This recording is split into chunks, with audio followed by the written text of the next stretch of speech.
올해 3여전도의 원래의 설교 시간을 통해 성령의 9가지 열매를 함께 살펴보겠다고 말씀을 드렸습니다. 오늘은 그 두 번째 시간으로 희락에 관하여 말씀을 나누도록 하겠습니다. 희락은 한자로 기쁠 희자에 즐거울 낙자로 기쁨과 즐거움을 일컫는 단어입니다. 그런데 신약 성경에서는 기쁨이라는 단어를 많이 사용하고 있기 때문에 이 시간에는 희락이라는 단어 대신 기쁨이라는 표현을 가지고 말씀을 함께 살펴보도록 하겠습니다. 여러분, 우리가 사모하고 회복하기를 원하며 돌아가야 한다고 생각하는 초대교회는 기쁨으로 가득 찬 교회였습니다. 사도행전 2장 46절은 날마다 마음을 같이하여 성전에 모이기를 힘쓰고 집에서 떡을 떼며 기쁨과 순전한 마음으로 음식을 먹고라고 초대교회의 모습을 우리에게 보여주고 있습니다. 사도행전 8장 5절과 6절과 8절을 제가 읽어보겠습니다. 빌립이 사마리아 성에 내려가 그리스도를 백성에게 전파하니 무리가 빌립의 말도 듣고 행하는 표적도 보고 한 마음으로 그가 하는 말을 따르더라. 그 성에 큰 기쁨이 있더라. 빌립이 사마리아 성에 가서 전도를 했을 때 빌립이 전해주는 복음을 듣고 믿게 된 그 성에 큰 기쁨이 있었다고 성경은 증언하고 있습니다. 사도행전 13장 52절입니다. 제자들은 기쁨과 성령이 충만하니라. 바울과 바나바가 비시디아 안디옥에 가서 전도를 하다가 쫓겨나게 되었는데 그러는 가운데서도 기쁨으로 충만했다고 성경은 우리에게 말씀하고 있습니다. 이렇게 예수님을 믿고 성령님으로 충만해진 초대교회와 성도들의 모습 속에는 기쁨이 있었습니다. 20세기의 최고의 기독교 변증가이자 베스트셀러 작가인 C.S. 루이스는 천국과 지옥의 이원이라는 책에서 천국 문에 서 있는 한 수위를 소개하고 있습니다. 그런데 이 수위는 천국에 오는 사람들에게 한 가지 질문만 던집니다. 당신은 예수를 알게 됨으로써 참을 수 없는 기쁨을 가지고 있습니까? 당신은 예수님을 알게 됨으로써 참을 수 없는 기쁨을 가지고 있습니까? 사랑하는 여러분, 기쁨은 우리가 예수님을 제대로 믿는지 제대로 믿고 있지 않은지를 알 수 있는 아주 중요한 표징입니다. 왜냐하면 예수님이 기쁨의 근원이 되시기 때문입니다. 기쁨의 근원이 되시는 예수님을 나의 구원자요 내 인생의 주인으로 믿고 영접한 그리스도인에게 만약 기쁨이 없다면 그 신앙생활에는 뭔가 문제가 있는 것입니다. 오늘 본문인 빌립보서와 데살로니가전서 모두에서 하나님은 우리에게 항상 기뻐하라고 말씀하고 있습니다. 그리고 데살로니가전서 5장 18절은 항상 기뻐하는 것이 우리를 향하신 하나님의 뜻이라고 분명하게 말씀하고 있습니다. 그런데 여러분, 여기서 우리가 주목해야 할 것은 기쁨이 명령형의 형태로 기록되어 있다는 것입니다. 무슨 말이냐? 하나님이 우리에게 나는 내가 기뻐하면 좋겠다. 나는 내가 기뻐하기를 바란다. 나는 내가 기쁨을 선택하기를 권유한다. 이렇게 말씀하지 않았다는 것입니다. 하나님은 우리에게 항상 기뻐하라. 이렇게 명령하고 계십니다. 그렇다면 여러분, 하나님이 우리에게 기쁨을 명령하셨다면 항상 기뻐하는 것이 불가능한 것은 아니기에 우리에게 명령하셨다고 생각할 수 있을 것입니다. 그렇다면 여러분, 우리 그리스도인들은 어떻게 힘들고 어려운 상황과 환경과 형편 속에서도 항상 기뻐하며 살아갈 수 있겠습니까? 그 비결이 빌립보서 3장 1절에 기록되어 있습니다. 나의 형제들아, 주 안에서 항상 기뻐하라. 여기서 중요한 말은 주 안에서입니다. 주 안에서 기뻐한다는 것은 예수 그리스도로 인한 기쁨을 의미합니다. 다시 말해 구원의 기쁨을 의미합니다. 구원받은 자에게 주어지는 기쁨, 구원받은 감격을 간직한 자가 누리는 즐거움을 의미하는 것입니다. 지옥 가야 마땅할 내가 예수님을 믿고 구원을 받아 천국 백성이 되고 장차 영생과 영복과 영락을 누리게 되었다는 그 사실로 인한 감사가 우리로 하여금 상황과 환경과 형편을 초월하여 기쁨을 누릴 수 있는 힘과 능력을 준다는 사실입니다.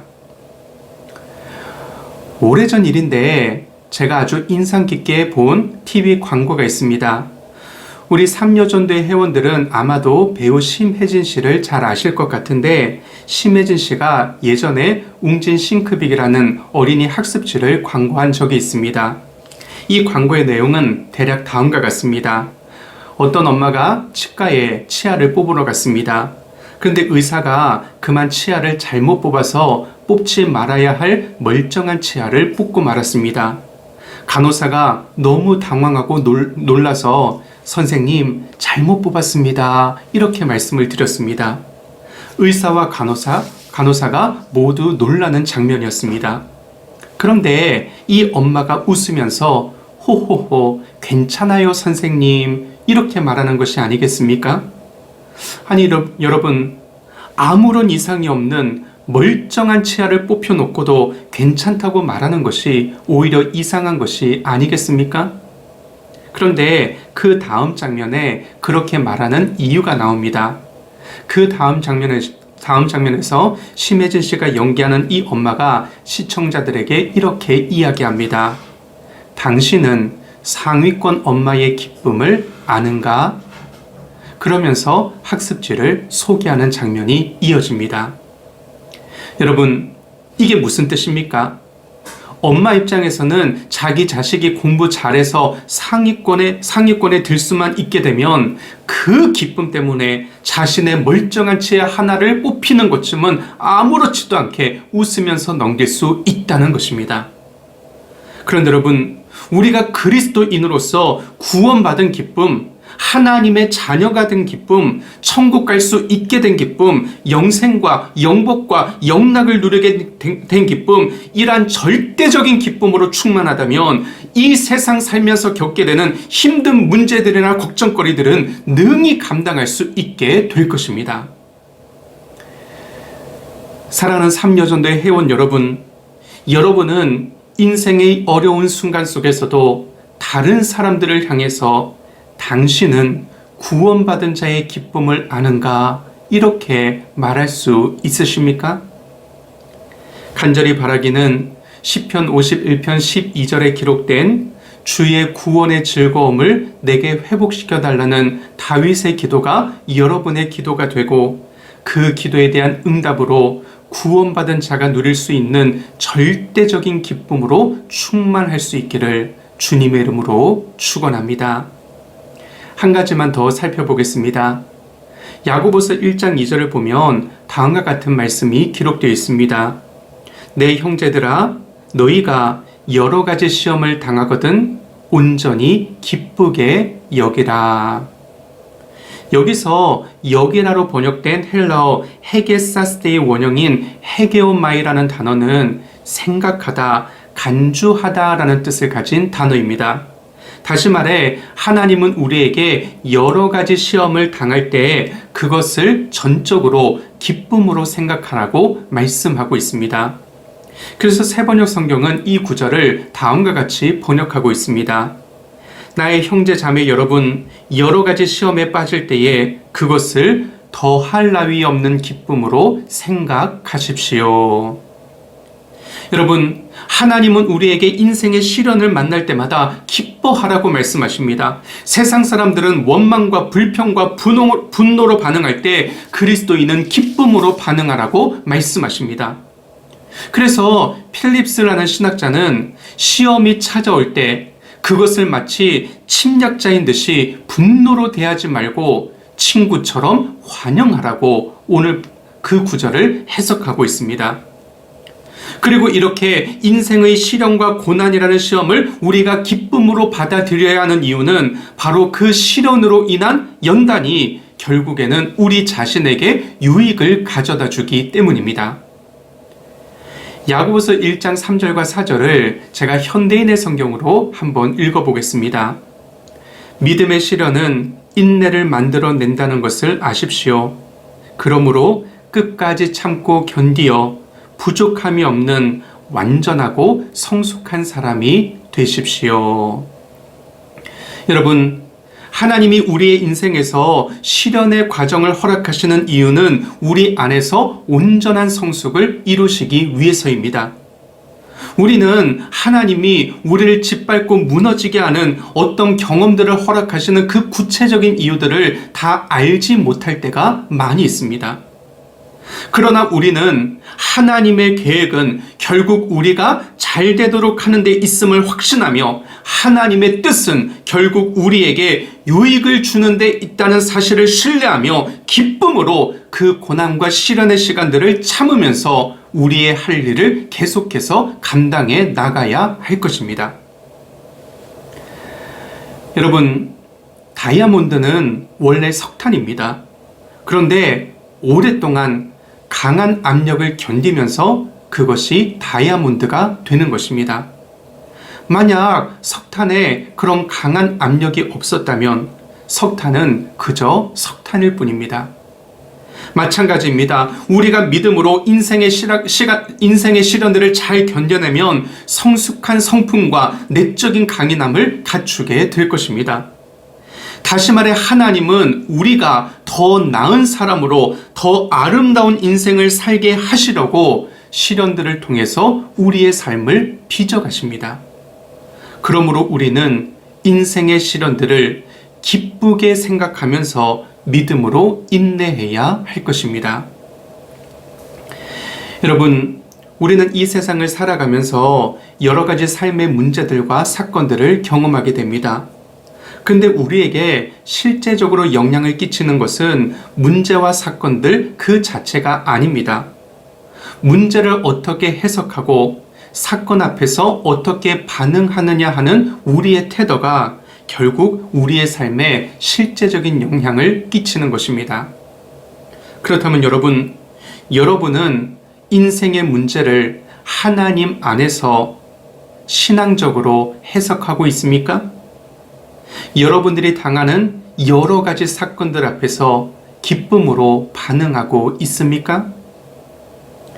여러분, 삶이 우리에게 고난과 시련이라는 신레몬을 줄 때 믿음과 기쁨으로 그 신레몬을 가지고 맛있는 레모네이드를 만들어내는 것, 이것이야말로 성령님과 동행하는 사람들에게서 나타나는 실제적인 삶의 능력입니다. 다시 한번 말씀드리겠습니다. 삶이 우리에게 고난과 시련이라는 신레몬을 줄 때 믿음과 기쁨으로 그 신레몬을 가지고 맛있는 레모네이드를 만들어내는 것, 이것이야말로 성령님과 동행하는 사람들에게서 나타나는 실제적인 삶의 능력입니다.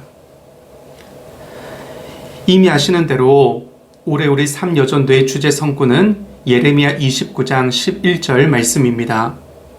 여호와의 말씀이니라. 너희를 향한 나의 생각을 내가 아나니 평안이요 재앙이 아니니라. 너희에게 미래와 희망을 주는 것이니라. 간절히 바라기는 구원받은 자가 누리는 기쁨, 또 내 인생을 다스리시는 하나님의 계획과 섭리를 신뢰하는 자가 누리는 기쁨을 가지고 날마다 승리하는 인생을 살아가는 저와 여러분들 다 될 수 있기를 주님의 이름으로 축원합니다. 다 함께 기도 드리겠습니다.